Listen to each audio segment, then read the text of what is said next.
Buonasera da Sicilia 24, le principali notizie. Era una ragazza solare, la famiglia della quindicenne trovata impiccata a Piazza Armerina non crede al suicidio, uccisa dall'invidia, domani l'autopsia. Meteo e ancora allerta maltempo, arancione per la fascia ionica, gialla per il resto della Sicilia, i temuti temporali dopo quelli di ieri non si sono verificati. Danni maltempo a Catania per la pioggia, le strade diventano colabrodo con voragini e buche, a pagare il prezzo più alto la zona industriale. Stop al depuratore di Priolo, a rischio migliaia di posti di lavoro, sindacati in sciopero anche contro l'annunciata chiusura dello stabilimento Versalis di Ragusa. Al via la campagna di vaccinazione antinfluenzale, ma a Palermo mancano le fiale. Giro di false fatture per aggirare il fisco e non versare i contributi ai lavoratori, 15 arresti, la base era nello studio di un commercialista di Catania. Una mensa scolastica su 4 risulta irregolare in Italia. In Sicilia 50 milioni per realizzarne 85 nuove. Il grosso andrà alla provincia di Catania. Calcio, Catania senza anima in crisi, l'involuzione della squadra di Toscano senza vittoria da oltre un mese. E venerdì c'è il derby con il Trapani.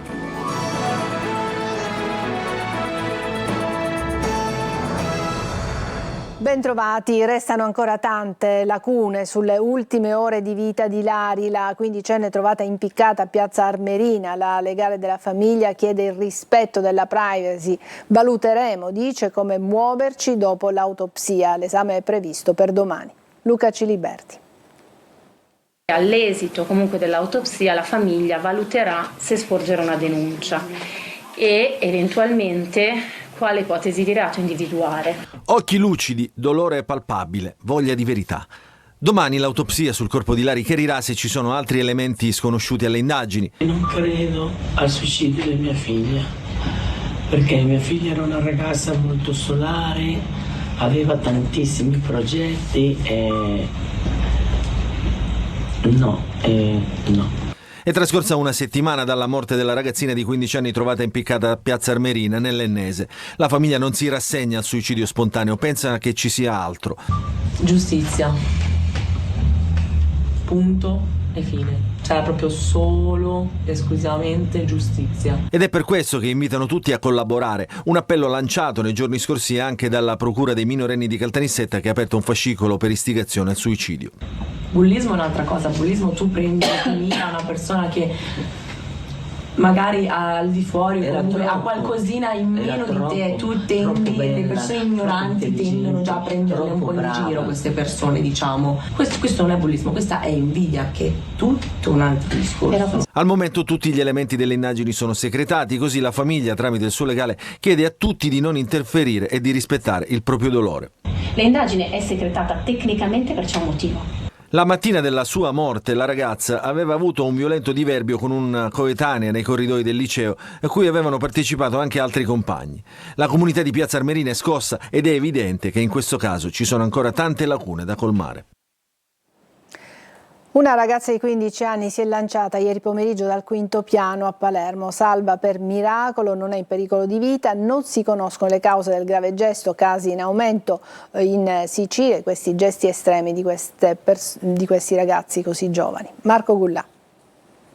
Non si sa perché lo ha fatto, c'è ancora un velo di mistero sulle cause che hanno portato una ragazzina di 15 anni a lanciarsi dal proprio balcone al quinto piano della sua abitazione nel centro di Palermo. Per fortuna non è in pericolo di vita, anche perché le lamiere di un box dove la ragazza è precipitata hanno attutito il colpo. Ha riportato solamente qualche frattura e alcune scoriazioni, ma nulla di grave. La giovane era cosciente quando sono intervenuti i vigili del fuoco, che l'hanno immediatamente soccorsa. Ne avrà per qualche giorno e poi potrà tornare a casa. Adesso la polizia, che coordina le indagini, lavora per capire cosa ha spinto l'adolescente a tentare un gesto così estremo. Una situazione preoccupante. I casi in Sicilia sono purtroppo in aumento, l'ultimo quello di Piazza Armerina con la morte della giovane Lari. A ottobre invece una ragazzina di 14 anni a Palermo si è lanciata dal secondo piano di un palazzo, pare perché bullizzata a scuola. Una ragazzina di 15 anni invece settimane fa ha tentato di uccidersi a piazza Castelnuovo, sempre a Palermo, ingerendo diversi farmaci. E poi il 5 novembre scorso una ragazza di 22 anni è precipitata dal balcone del suo appartamento al 3° piano a Mazara del Vallo.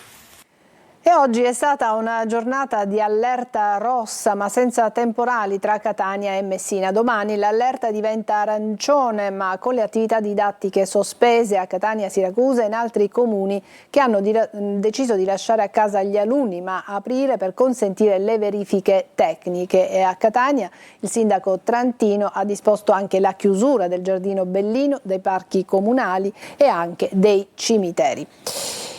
E a Catania vediamo che i maggiori danni del temporale che si è abbattuto ieri si sono verificati soprattutto alla viabilità, con strade diventate colabrodo, la più martoriata la zona industriale, dove gli allagamenti rendono impraticabile l'intera area. Tonino De Mano.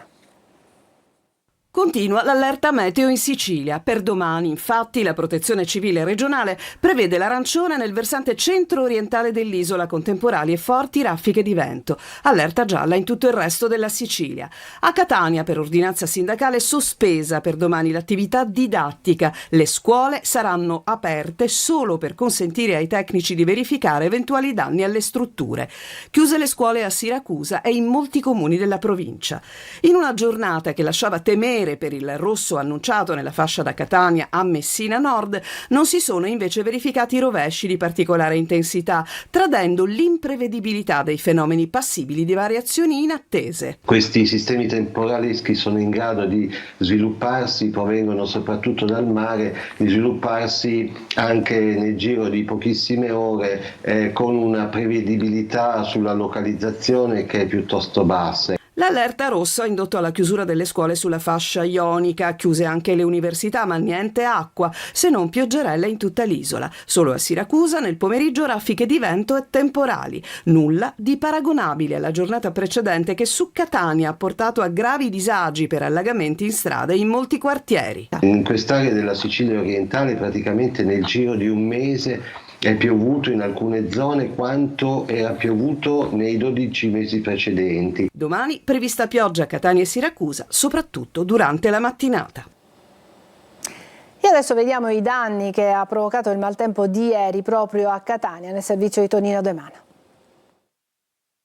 Dal centro storico alla zona industriale si contano i danni e si fanno sopralluoghi. Osservati speciali torrenti, qui siamo a Santa Maria Goretti e l'asfalto che a causa delle piogge si sbriciola lasciando autentiche voragini. E se da un lato l'assessore Aricò consiglia di evitare spostamenti, dall'altro l'ordinanza del sindaco Trantino impone lo stop ai mezzi a due ruote, inevitabile per le condizioni del selciato. Qui siamo in prossimità degli archi della Marina, ma è la zona industriale a pagare un prezzo pesante, con le strade trasformate in laghi o fiumi, difficili da percorrere o da guardare con le macchine. Il ponte chiuso per pericolo crolli, lo ricorderete, lo avevamo denunciato il mese scorso durante un servizio TG, non è percorribile, ma le strade alternative sono ancora più rischiose.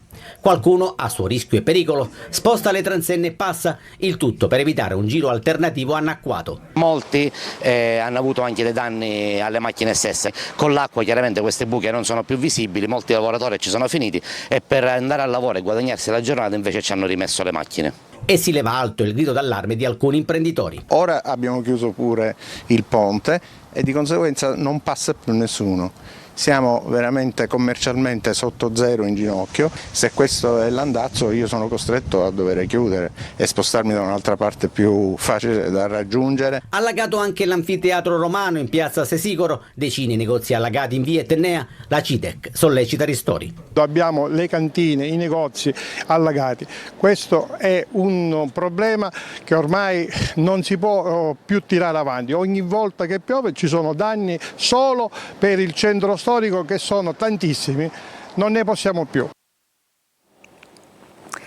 Stop al depuratore di Priolo, in pericolo migliaia di posti di lavoro e il futuro industriale del siracusano, la decisione del Tribunale del Riesame di Roma che conferma la decisione del GIP di Siracusa.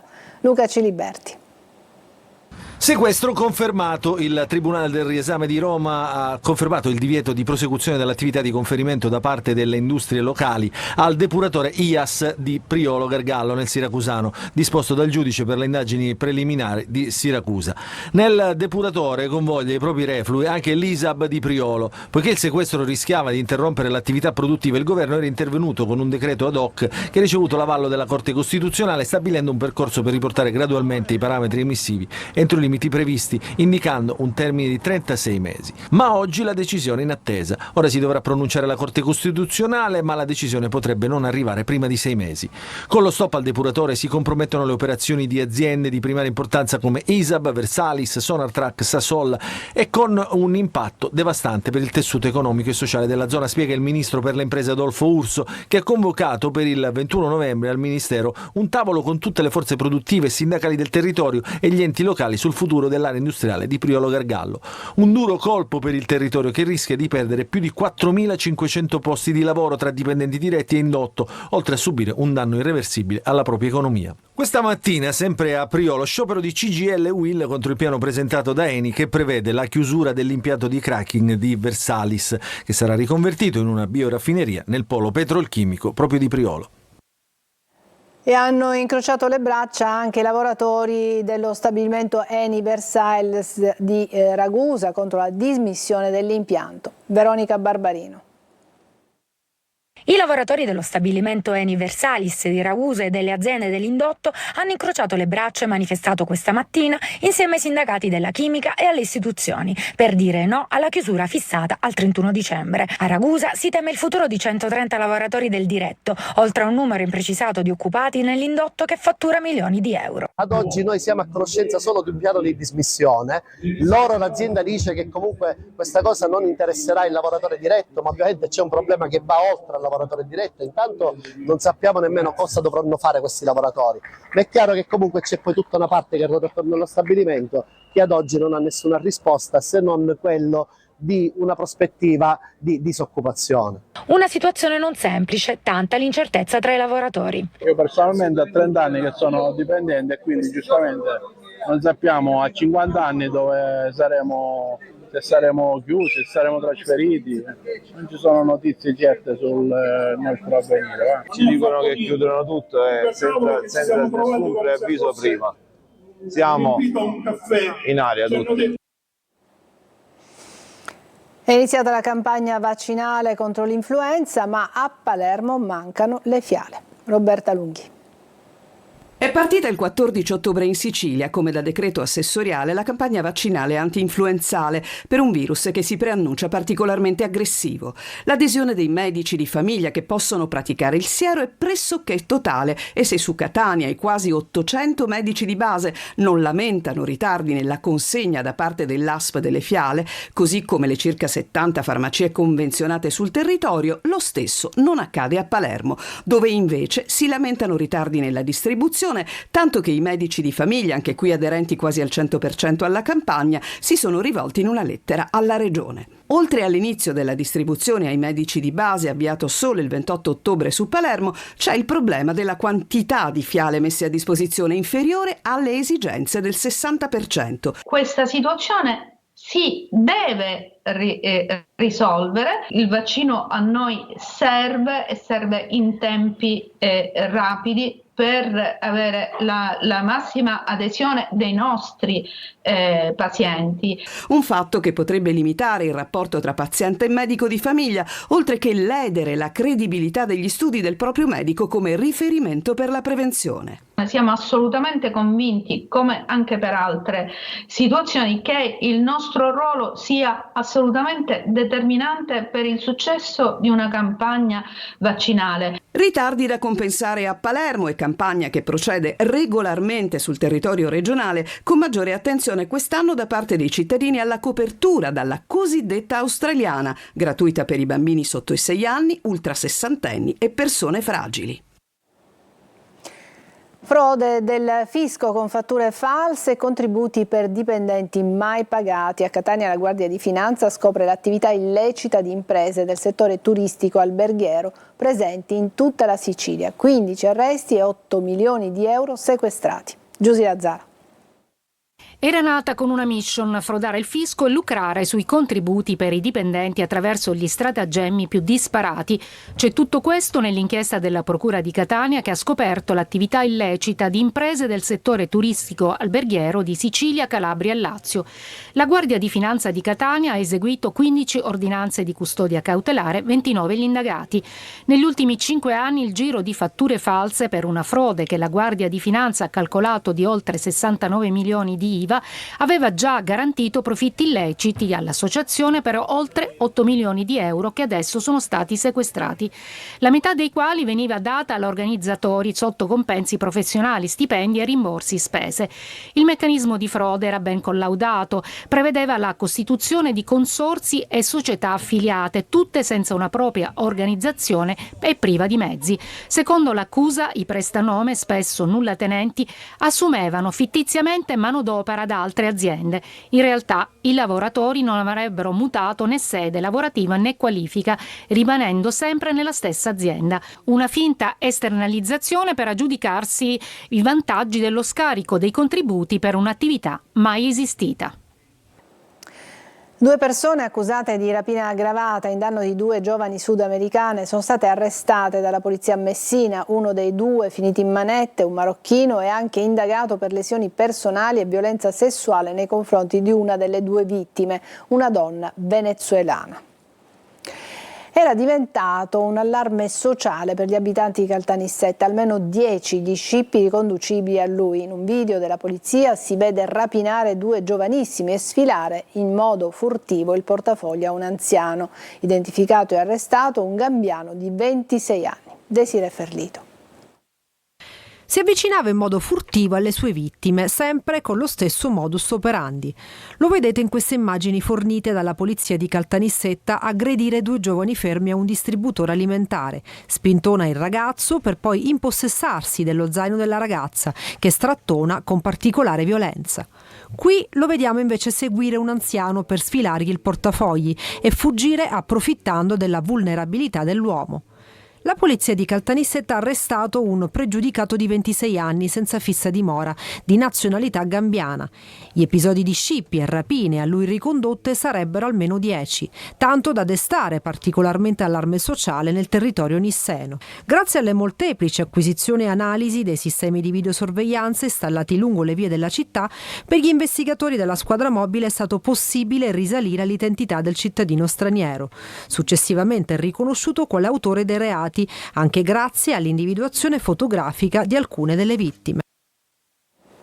Adesso una breve pausa, ci vediamo tra poco.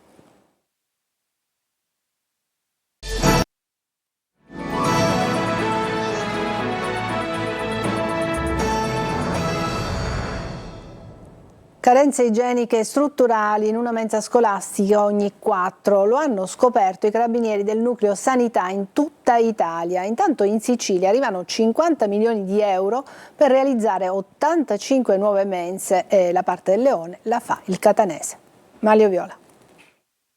Mense scolastiche nel mirino dei carabinieri del NAS. Il nucleo specializzato del Ministero della Salute ha riscontrato irregolarità in una mensa su 4. Si va dalle carenze più gravi, quelle come strutturali o la presenza di insetti ed escrementi dei roditori, fino ai pasti carenti per quantità e qualità o alla mancata tracciabilità dei prodotti utilizzati.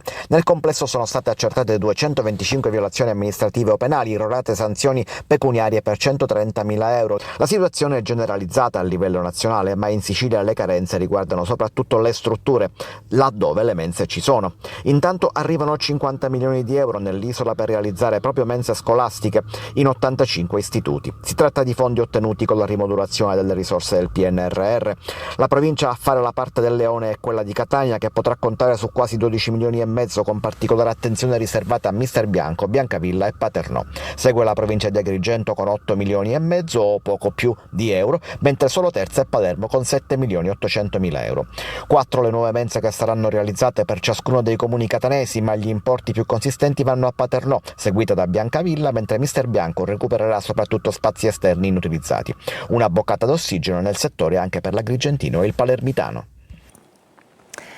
Entro dicembre saranno distribuiti 350.000 kg di alimenti a oltre 2.000 famiglie in difficoltà a Gela, un aiuto prezioso per chi ha perso il reddito di cittadinanza e per le associazioni locali che risparmieranno così tempo e risorse. Geri Italia. A Gela, entro la fine del 2024, 7 strutture caritative distribuiranno 350 tonnellate di alimenti a 2.205 famiglie, supportando un totale di 6.115 persone in condizioni di fragilità. Il progetto è frutto di un protocollo di cooperazione tra la Fondazione Banco Alimentare Ollus, Banco Alimentare della Sicilia ed Eni, con il coinvolgimento delle sue controllate Enimed, la bioraffineria di Gela ed Eni Rewind. Avviato a maggio 2023, l'accordo prevedeva inizialmente 285.000 kg di cibo, per un totale di 570.000 pasti. Adesso, grazie alla proroga fino a dicembre 2024, la quantità è salita a 350.000 kg, pari a 700.000 pasti, aumentando così il supporto del 23%. Un'iniziativa che non solo fornisce un sostegno concreto alle famiglie più indigenti, molte di loro rimaste senza il reddito di cittadinanza, ma offre anche una boccata di ossigeno alle associazioni locali, come ha dichiarato l'assessore ai servizi sociali Valeria Caci, grazie alla consegna diretta delle derrate in città. Proprio in questo momento in cui non abbiamo più il reddito di cittadinanza, ma comunque abbiamo sempre il reddito di inclusione che sta aiutando le famiglie gelesi, è importante in questo periodo anche perché non ci saranno costi per le associazioni, in quanto i rifornimenti verranno fatti direttamente nella nostra città e quindi le associazioni non dovranno più spostarsi per prendere le derrate alimentari. Il trasporto diretto delle derrate senza passaggi dal magazzino di Catania diventa anche un vantaggio dal punto di vista ambientale. Meno CO2, più tempo per i volontari e risparmi economici che si traducono in maggiori risorse a favore di chi è in difficoltà. Una strategia che integrerà solidarietà, sostenibilità e un'economia circolare a beneficio dell'intero territorio. Adesso una breve pausa e poi il calcio, parleremo del Catania.